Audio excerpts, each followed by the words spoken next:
In the first chapter of the book called the Gospel of Matthew, the writer references an Old Testament verse, claiming it is a prophecy in an attempt to appeal to the Hellenistic Gentiles whose many pagan gods were from the unions of a god and a human female, and the conservative Greek-speaking Jews he was trying to convince that Jesus was the promised Messiah.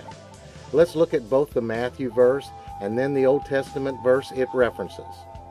Matthew 1:21 through 23. And she shall bring forth a son, and thou shalt call his name Jesus, for he shall save his people from their sins. Now all this was done that it might be fulfilled, which was spoken of the Lord by the prophets, saying, Behold, a virgin shall be with child, and shall bring forth a son, and they shall call his name Emmanuel, which being interpreted is, God is with us. The verse referenced by the writer of Matthew is Isaiah 7:14. Therefore the Lord himself shall give you a sign. Behold, a virgin shall conceive, and bear a son, and shall call his name Emmanuel. Now let's look at the context of this verse. To do so, we need to read the verses before and after this text. If we read Isaiah chapters 1 to 7 leading up to this verse, we find the following information. At the death of Solomon, the Jewish nation split into two monarchies. One was called the Kingdom of Judah, and the capital city of it was Jerusalem. The other kingdom was called Israel, and its capital was Samaria. The king of Judah was named Asa, and the king of Israel was named Pekah. Isaiah tells us that King Pekah had joined with the king of Syria named Rezin, and they had assembled two great armies that were marching towards Judah in an attempt to conquer it. At this point in the story, Isaiah comes to King Ahaz to tell him that everything is going to be okay, and to prove it, God is going to give a sign. Isaiah 7:15 gives us more context. It tells us when the victory over the other two kings will take place after the sign. For before the child shall know to refuse the evil and choose the good, the land that thou abhorrest shall be forsaken of both her kings. Context has revealed that King Asa and the kingdom of Judah was about to be attacked by two other kings. Isaiah said a boy child will be born as a sign that the other two kings would be defeated.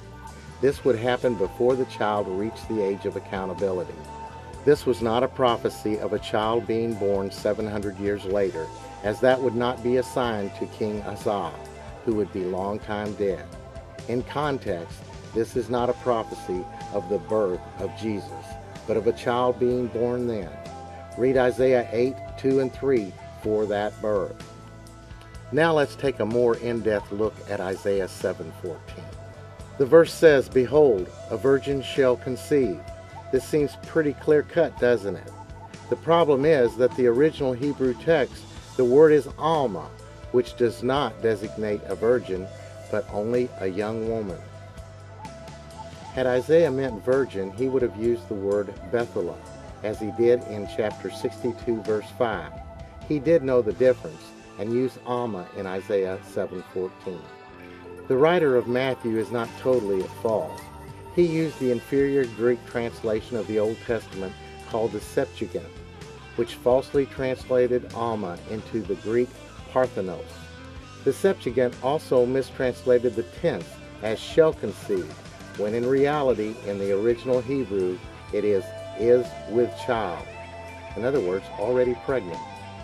It is also noteworthy that not one time in all the New Testament is Jesus called Emmanuel. But in the next chapter of Isaiah, the child prophesied is born and called Emmanuel. Isaiah 8:8. The virgin birth soon became a cornerstone doctrine of the early church.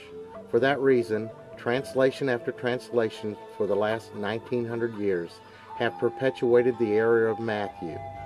Until modern times, to do otherwise would have resulted in burning at the stake and hurt Bible sales.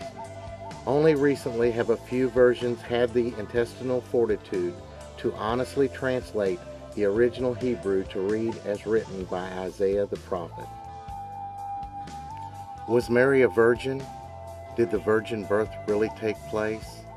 Not if it is based on Isaiah 7:14.